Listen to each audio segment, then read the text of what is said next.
तो कल हम लोग बेटे फ्रिक्शन के बारे में डिस्कशन कर चुके थे, कॉन्सेप्ट सारा हम लोग ऑलरेडी कंप्लीट कर चुके हैं, कुछ प्रॉब्लम भी किए थे। तो फ्रिक्शन में बेसिकली क्या ध्यान के देना है, फ्रिक्शन क्या काम करता है, मोशन को अपोज करता है। जिस तरह से करंट को अपोज करने वाला रेजिस्टेंस होता है, रेजिस्टेंस का जो रोल है सेम रोल यहाँ पर फ्रिक्शन का है।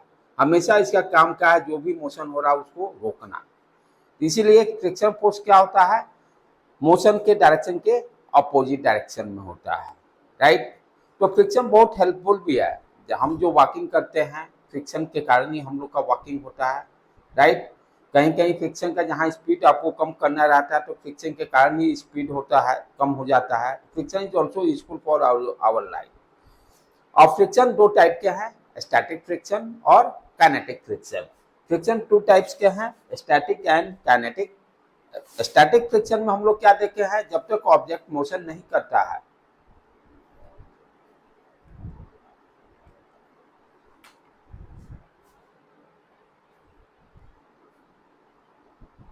This is called interlocking and यहाँ पर बॉन्डिंग। दो कॉन्सेप्ट के कारण फ्रिक्शन प्रोड्यूस होता है। जहाँ जब दो सरफेस, जैसे यहाँ पे देखिए ब्लू कलर का, ये दोनों कॉन्टैक्ट सरफेस हैं। इस कॉन्टैक्ट सरफेस पर माइक्रोस्कोपिक लेवल पे हम क्या देखते हैं, फ्रिक्शन क्यों होता है, उसका रीजन क्या है, interlocking, this is called interlocking. और यहाँ पर आप देखिए बॉन्डिंग। ये दो फैक्टर हैं जिसके कारण फ्रिक्शन प्रोड्यूस होता है।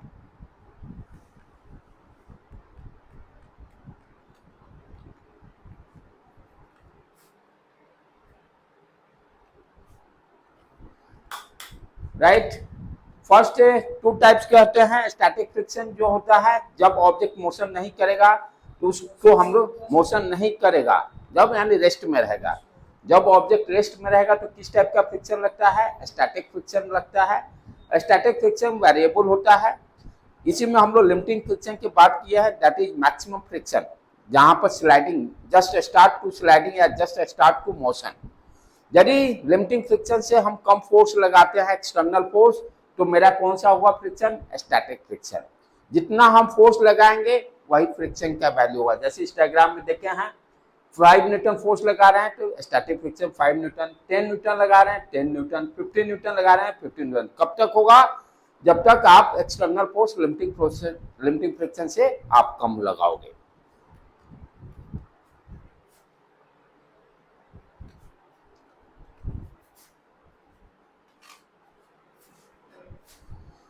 ये प्रॉब्लम ऑलरेडी कंप्लीट कर चुके हैं हम लोग। हाँ, दूसरा टाइप क्या है, काइनेटिक फ्रिक्शन।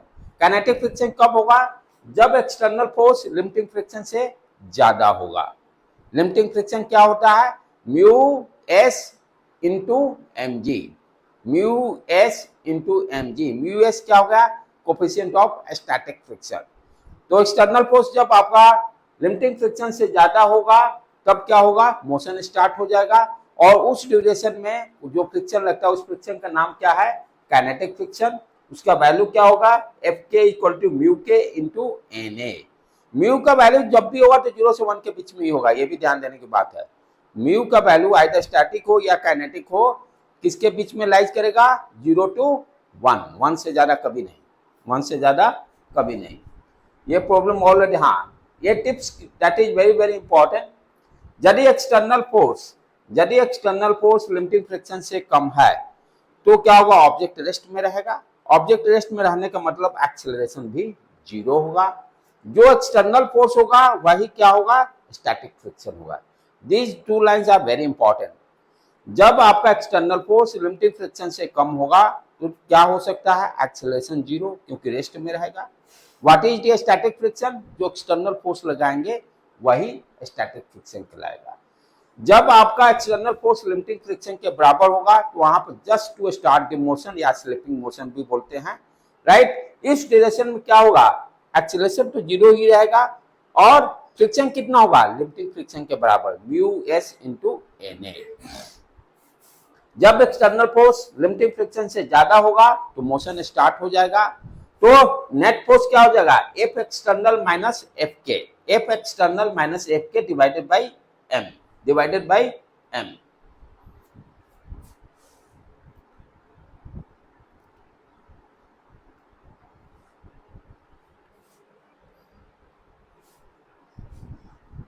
अब प्रॉपर्टीज ऑफ दी म्यू, हम क्या देखें, म्यू की मटेरियल पे डिपेंड करता है। यदि रबर का मटेरियल यहाँ लिए या वुड मटेरियल लिए है, दोनों जगह का कोफिशिएंट ऑफ फ्रिक्शन अलग अलग है। कॉन्टैक्ट एरिया पर डिपेंड नहीं करता है, ये सब ऑब्जेक्टिव पॉइंट के ध्यान देना है। यहाँ पे देखिए कॉन्टैक्ट एरिया ज्यादा है, यहाँ कम है, मटेरियल सारा सेम है, बट कोफिशिएंट ऑफ फ्रिक्शन यहाँ पर सेम होगा, डिफरेंट नहीं होगा। उसी तरह से कोफिशिएंट ऑफ फ्रिक्शन जो है वेलोसिटी पे भी डिपेंड नहीं करता है, वेलोसिटी ज्यादा कम होने से कोफिशिएंट ऑफ फ्रिक्शन का कोई अंतर नहीं पड़ेगा, इसलिए दोनों जगह सेम है। पिछला वाला प्रॉब्लम हम लोग कर चुके हैं कल। हाँ, यहाँ पर आप ध्यान देखिए, यहाँ पे कॉन्सेप्ट है, ये ग्राफ बता रहा है कि स्टैटिक फ्रिक्शन और काइनेटिक फ्रिक्शन। आप यहाँ से देखिए, यहाँ से लेकर यहाँ तक क्या है, स्टैटिक फ्रिक्शन बता रहा है। स्टार्टिंग में क्या लगता है, स्टैटिक फ्रिक्शन। जब कोई भी ऑब्जेक्ट रेस्ट में है, शुरू में कौन सा फ्रिक्शन लगेगा, स्टैटिक फ्रिक्शन लगेगा। इसीलिए ये देख रहे हैं आपका वेरिएबल है, यूनिफॉर्मली धीरे धीरे वैल्यू बढ़ रहा है, और यहाँ पर क्या होगा, स्लाइडिंग लिमिटिंग फ्रिक्शन के बराबर वैल्यू पहुंचेगा, FL mu S into NS। उसके बाद क्या होगा, सीधे आपका फ्रिक्शन घट जाता है। काइनेटिक फ्रिक्शन हमेशा स्टैटिक फ्रिक्शन से कम होता है। क्यों, व्हाट इज द रीजन, इस डायग्राम से क्लियर समझिए। जब स्टैटिक फ्रिक्शन हो रहा है तो उस समय रीजन क्या है फ्रिक्शन का, दो चीज है, इंटरलॉकिंग और बॉन्डिंग। दो रीजन है फ्रिक्शन को प्रोड्यूस करने के लिए। जब स्टैटिक फ्रिक्शन, जब ऑब्जेक्ट रेस्ट में है, जब ऑब्जेक्ट रेस्ट में है तो ये दो फैक्टर के कारण फ्रिक्शन प्रोड्यूस हो रहा है, एक है इंटरलॉकिंग और दूसरा बॉन्डिंग। अब जब काइनेटिक फ्रिक्शन स्टार्ट हो जा रहा है, ध्यान से देखिए, बॉन्डिंग खत्म हो गया, सिर्फ क्या रहा, इंटरलॉकिंग, यानी अपोज करने वाला एक फैक्टर कम हो गया, तो डेफिनेटली क्या होगा, काइनेटिक फ्रिक्शन कम हो जाएगा। राइट, इससे कॉन्सेप्ट से क्लियर हो रहा है कि काइनेटिक फ्रिक्शन कम होता है। ऐसे भी जनरली प्रैक्टिकल एग्जांपल में देखिए, कोई भी कार है रेस्ट में, ठीक है, उसको स्टार्ट करने के लिए क्या चाहिए, दो चार आदमी चाहिए, चार आदमी मान लो स्टार्ट धक्का देता है।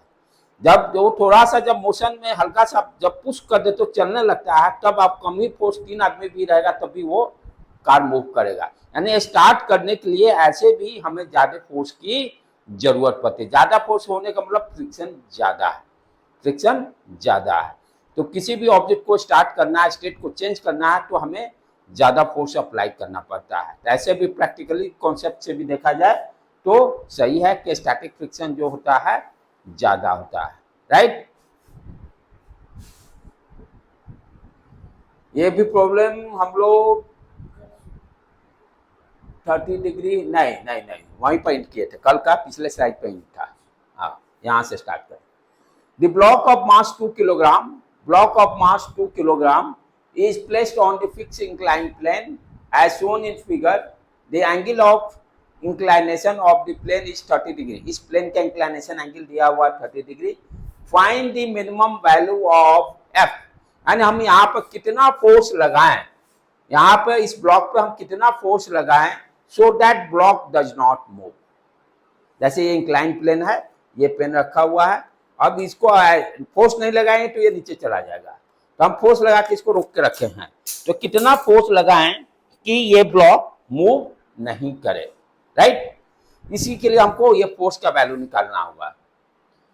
तो पहले क्या करिएगा, एफबीटी ड्रॉ कीजिए। इसका ध्यान से देखिए, नीचे एफबीटी भी ड्रॉ किया हुआ है। एक तो वेट हो गया 2g, एंगल 30 डिग्री बना रहा है, तो ये वर्टिकल से ये 30 डिग्री बनाएगा, वर्टिकल से, तो 2g cos थीटा, ये 2g sin theta. Normal force, ये फोर्स लगा जो अप्लाइड फोर्स, और पीछे ऑब्जेक्ट नीचे जा रहा है तो फ्रिक्शन अपोजिट डायरेक्शन में। क्लियर है, फिर से बताऊं, ये वेट हो गया आपका,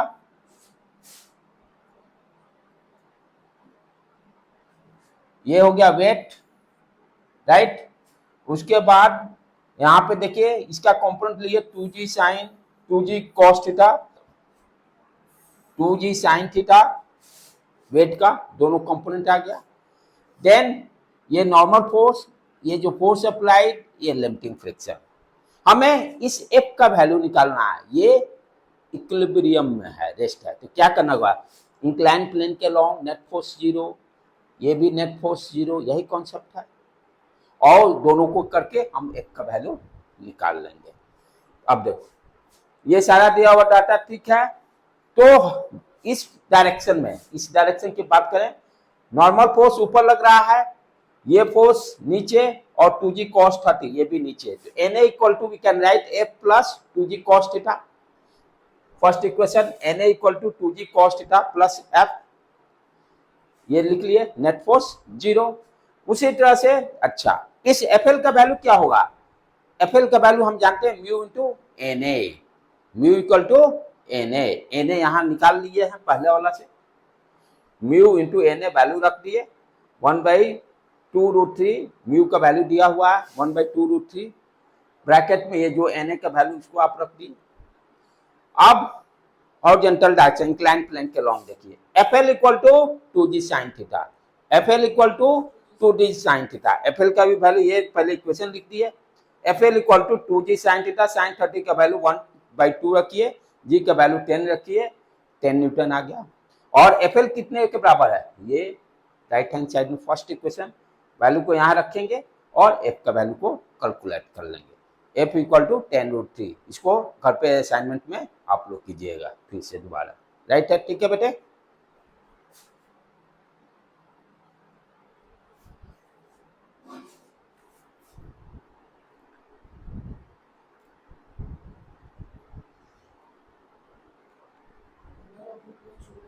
हाँ, एंगल ऑफ रिपोज ये भी बहुत इंपॉर्टेंट, ये क्या कर रहा है, कोई इंक्लाइंड प्लेन है, जैसे ये देखिए ये इंक्लाइंड प्लेन पर ये ब्लॉक रखा हुआ है, हमें वो एंगल निकालना है जिस पर कि ये just to start the motion, जिस एंगल पे just to start the motion हो उस एंगल, उसको एंगल थीटा, उस थीटा एंगल को क्या बोलेंगे, angle of repose.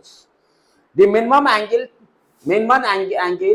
made by the inclined plane with the horizontal such that the object placed on the inclined plane just began to slide, यानी कितना angle, जैसे ये ऑब्जेक्ट रखा हुआ है, ये इस पर से आप इसको उठाते जा रहे हैं, तो ये एंगल कितना रखेंगे कि इस पर जो ब्लॉक इंक्लाइंड प्लेन पर रखा हुआ वो मोशन करना स्टार्ट कर दे, उसी को क्या बोलते हैं, angle of repose, angle of repose उसी को बोलते हैं, ठीक है। तो अब इसको कैसे कैलकुलेट करेंगे, जस्ट टू स्टार्ट करने का मतलब क्या होगा कि जो आपका फ्रिक्शन लग रहा होगा, limiting friction, limiting and external force that will be equal to limiting friction, condition यही है ना, जस्ट टू स्टार्ट होने के लिए what is the condition, external force is equal to limiting friction, right. पहले विड्थ इसका ड्रॉ कर लेंगे, मान लेते हैं ये थीटा एंगल पर motion just to start, weight नीचे, दो कंपोनेंट इसमें अब मास्टर हो गए, mg cos theta, mg sin theta, normal, motion downward हो रहा है तो लिमिटिंग फ्रिक्शन ऊपर, तो this is your external force जिसके कारण ये ऑब्जेक्ट नीचे किसके कारण आ रहा है, mg sin थीटा के कारण, तो this external force equal to FL for just to start to motion, FL equal to mg sin theta, FL क्या है, म्यू s इंटू Na क्या है, Na देखो Na equal to mg cos theta, value रख देंगे, यहाँ देखो g उड़ गया और cos थीटा को उधर लेके आ जाएंगे, tan theta equal to mu, this is very very important formula, हाँ ऑब्जेक्टिव पॉइंट ऑफ व्यू के लिए very important formula, angle of repose बताइए तो tan theta equal to mu आप लिखिए, theta equal to tan inverse mu हो जाएगा, mu का वैल्यू 0 से 1 के बीच में लगा रहता है, सिंगल मार्क्स का क्वेश्चन पूछेगा तो फॉर्मूला को डायरेक्ट यूज करके आप प्रॉब्लम को सॉल्व कर दीजिएगा बेटे।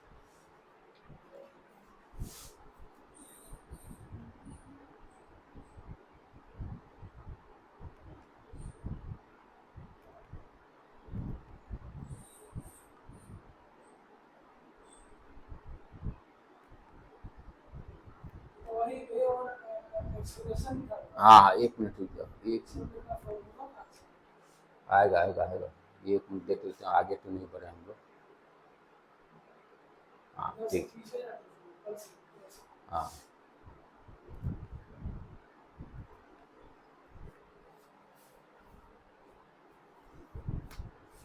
अब ये क्या करा, for the given arrangement find the minimum value of mass m1 for which the system remains in equilibrium, assume that pulley and string be massless, हमें क्या निकालना, minimum value of mass m1 का कितना मास रखें कि ये इक्विलिब्रियम में रहे, कहने का मतलब क्या हो गया कि यहाँ पे ये जो टेंशन लग रहा है, this tension equal to, tension जो लग रहा है फ्रिक्शन के बराबर होगा, तभी इक्विलिब्रियम में रहेगा। जस्ट टू स्टार्ट मींस उस समय भी रेस्टिंग बोला जाएगा, राइट। तो एक तो इक्वेशन मेरा क्या बन जाएगा यहां से, यहां पर डी, ये जो टेंशन एफपीटी क्या हो गया, ये टेंशन, ये limiting friction FL, weight MG, normal force ऊपर, यहां इसका देखें m2g, क्योंकि मोशन कर नहीं रहा है तो एक्सेलरेशन होगा नहीं, राइट, इक्विलिब्रियम में है तो नेट फोर्स 0 होगा। तो पहला वाला से टेंशन निकल जाएगा, नीचे वाला m2 से m2g। अब यहाँ पे इक्वेशन लिख ले, t इक्वल टू fl, हाँ, और t का वैल्यू मालूम है m2g, fl हो गया म्यू n, हाँ ns लिखे, ns फॉर स्टैटिक फ्रिक्शन, ये भी म्यू एस, और ns बराबर क्या हो जाएगा mg, m1g,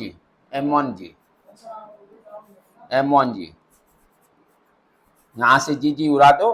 what is the value of m1, m2 divided by mu s, m2 divided by mu s, ठीक है बेटे।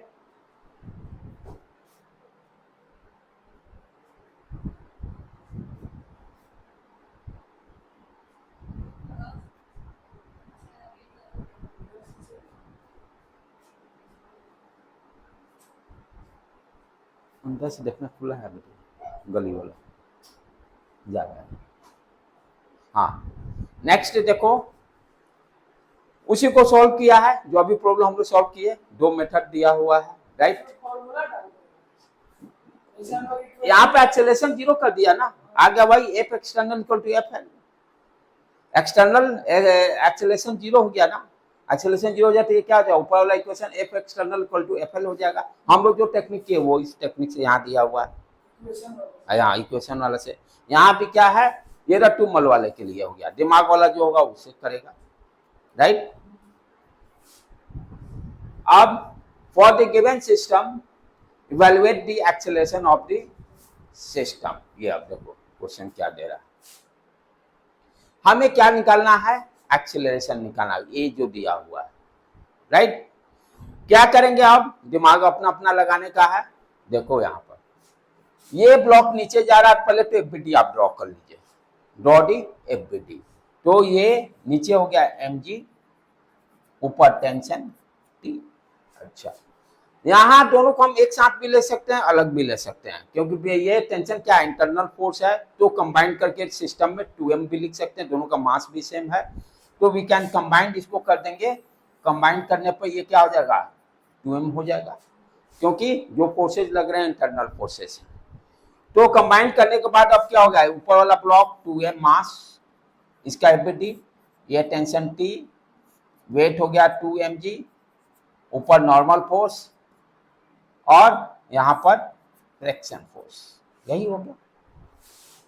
For the given system evaluate the acceleration of the system, यानी करा एक्सेलरेशन निकालने, यानी मोशन में है, मोशन में है तभी तो, यानी काइनेटिक फ्रिक्शन लग रहा है। कौन सा फ्रिक्शन लग रहा है, काइनेटिक फ्रिक्शन। इक्वेशन लिख देते हैं, दो इक्वेशन आ जाएंगे, पहले उसका लिख लें, ये क्या है, नीचे m2g ऊपर -t, नेट फोर्स। ऐसे भी पॉजिटिव नेगेटिव के लिए दूसरा ट्रिक भी बताया था, जिस डायरेक्शन में एक्सेलरेशन है उसको पॉजिटिव मान लीजिए, या ऊपर वाले दो को अपवर्ड डायरेक्शन को पॉजिटिव और डाउनवर्ड को नेगेटिव, दोनों में से जो आपको सुविधा लगे।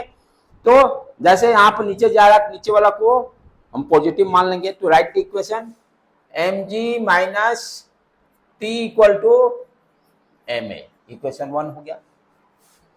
यहाँ पर अब इक्वेशन लिखें, टेंशन इस डायरेक्शन में एक्सेलरेशन है तो इसको पॉजिटिव मान लिए, तो t माइनस एफ के equal to 2ma, mass 2m है, एफ के का वैल्यू क्या हो जाएगा, t इक्वल टू म्यू के इंटू एन, एन क्या हो गया 2mg, 2ma।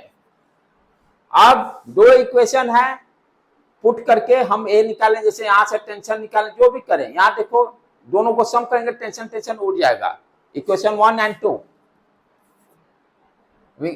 इस इक्वेशन को इस इक्वेशन को सम करोगे तो क्या हो गया, ये टी उड़ गया, इधर आ जाएगा mg, mg को कॉमन ले लो बेटे, mg को कॉमन लेंगे 1 माइनस म्यू के इंटू 2 और उधर क्या हो जाएगा 3ma, राइट हैंड साइड में 2ma प्लस ma, 3ma, यहां से mm उड़ गया, एक्सेलरेशन निकल गया।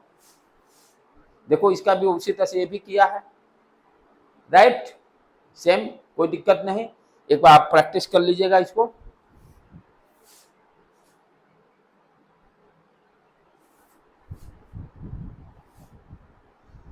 नेक्स्ट प्रॉब्लम, अब क्या है देखो, प्रॉब्लम्स जो है देखो पहले टेंशन पर है, सारे कुछ पर, टेंशन प्लस फ्रिक्शन दोनों अब कंबाइंड हम प्रॉब्लम को सॉल्व कर रहे हैं।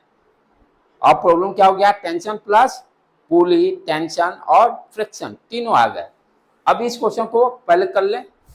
For the arrangement shown in the figure, if the system is in equilibrium, system equilibrium है यानी नेट फोर्स जीरो, पहला दिमाग इसमें हो गया। The value of the frictional force on 10 kilogram block, 10 kilogram block पे कितना फ्रिक्शन लगेगा। ध्यान से देखना का, देखो क्या कर रहा है, इक्विलिब्रियम में है, ठीक है, यानी एक्सेलरेशन जीरो। तो फर्स्ट क्या करेंगे, राइट दी फ्री बॉडी डायग्राम ड्रॉ करो यहां पर। चलो फ्री बॉडी डायग्राम पे आ जाए हम लोग। इस ब्लॉक को पहले देखें, रेस्ट में है तो टेंशन ही नहीं, वेट लगा नीचे 4g, ऊपर tension free, thread same, tension यहां भी वही रहेगा, टी पहले डाल दिए। 37 डिग्री फॉर्मूला बताया था ना, 37 पे 3 4 5 एंगल निकालने के लिए 3 मान लेंगे, ये 4 हो गया, ये 5 हो गया, जो भी cos 37 है या sin 37 वैल्यू आराम से निकाल लें। अच्छा, वेट है 10g, इसका component 10g cos 37, 10g cos 37, इसका फिर इंक्लाइन प्लेन के अलोंग 10g sin 37, वेट का लिख दिए, काम खत्म। अच्छा, ऊपर नॉर्मल फोर्स, ऊपर नॉर्मल फोर्स, इक्विलिब्रियम में है तो NS लिख देंगे, NS फॉर स्टैटिक, और यहां पर ग्राउंड पे फ्रिक्शन फोर्स। जब फ्रिक्शन नहीं था तो फ्रिक्शन नहीं लगाते थे, यहाँ पर फ्रिक्शन है तो फ्रिक्शन लगा। हाँ, for the arrangement shown in the figure, if the system in equilibrium find the value of friction force ही निकालना है। अब क्या करेंगे, उससे पहले टेंशन निकाल लेते हैं वर्टिकल वाला से। इक्वेशन, पहला इक्वेशन देखो यहाँ पे लिखा हुआ है T equal to 4g 40 Newton. उसके बाद ब्लॉक वाले के लिए चले आ जाए, ब्लॉक वाले के लिए देखो यहाँ पर 10g sin 37, 10g sin 37, ये इस डायरेक्शन में, ये दोनों upward, T plus F, T 10g sin 37 आया है वैल्यू 3/5 रख के 60 न्यूटन, 60 न्यूटन रख देंगे। टेंशन का वैल्यू आया है 40 newton, F equal to 20 newton, काम खत्म, ठीक है।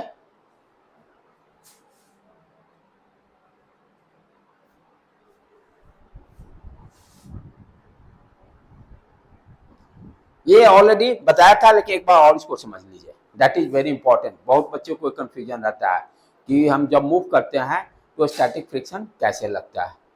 ध्यान से, while walking the foot press the ground at an angle in the backward direction, यदि हम चलते हैं, जैसे ये देखो जमीन को ये प्रेस कर रहा है, जमीन को प्रेस कर रहा है तो ये सरफेस भी इस पर फोर्स लगाएगा इसी डायरेक्शन में। जैसे ये एरिया आपका तिरछा रहता है ना, आप जब जमीन को पुश कर रहे हो इस डायरेक्शन में तो आपको इस डायरेक्शन में फोर्स जमीन भी आपको ऊपर लगाएगा, तो वही फोर्स ये आर है, वही फोर्स आर है। ये मान लिए कि ये एंगल थीटा है, ये एंगल थीटा है। अब इसका दो component R cos theta, R sine theta, R cos theta और आर साइन थीटा, ठीक है। अब ध्यान से समझने का है, यहां पर जो नॉर्मल, ये जो फ्रिक्शन फोर्स जो प्रोड्यूस हो रहा है, ये जो फ्रिक्शन फोर्स प्रोड्यूस हो रहा है वो किसके बराबर हो जाएगा, आर कॉस थीटा के बराबर। यदि हम पुश नहीं करते तो आर कॉस थीटा आता ही नहीं, आर आता ही नहीं, तो कोई फ्रिक्शन नहीं। तो ये जो फ्रिक्शन फोर्स जो लग रहा है ये डिपेंड कर रहा है कि सरफेस कितना रिएक्शन कर रहा है। आर का वैल्यू हो रहा है, कितने से फोर्स से पुश कर रहा है, कॉन्टैक्ट है ना, ये जमीन जितना हम धक्का इसको देंगे जमीन इसको तो उतना ही फोर्स, तो एक्शन रिएक्शन फोर्स दोनों बराबर रहेंगे। तो यहाँ पे आप देखिए ये फ्रिक्शन फोर्स ये फॉरवर्ड डायरेक्शन में लग रहा है, यही फ्रिक्शन फोर्स आपको यहाँ पर मूव करने के लिए टेंडेंसी बना रहा है। यदि ये फ्रिक्शन फोर्स नहीं रहता तो आप स्लिप कर जाते। तो फ्रिक्शन फोर्स यहाँ पर वॉकिंग के केस में क्या कर रहा है, स्लिपिंग से रिमूव कर रहा है। वही चीजें यहाँ दे रहा है, friction force prevents us for from the slipping, slipping से हमें प्रिवेंट कर रहा है। इसी चीज को समझने की जरूरत है।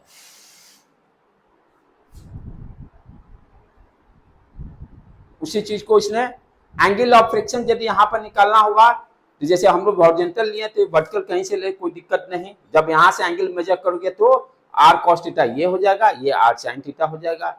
समटाइम्स एंगल पूछता है what is the tan alpha, अभी एंगल ऑफ रिपोज कैलकुलेट किए थे ना, tan theta equal to mu, जिस पे just start the motion incline plane पे, यहाँ पे उसी तरह से अल्फा क्या हो जाएगा, यानी एंगल ऑफ रिपोज वर्टिकल से टैन इनवर्स म्यू।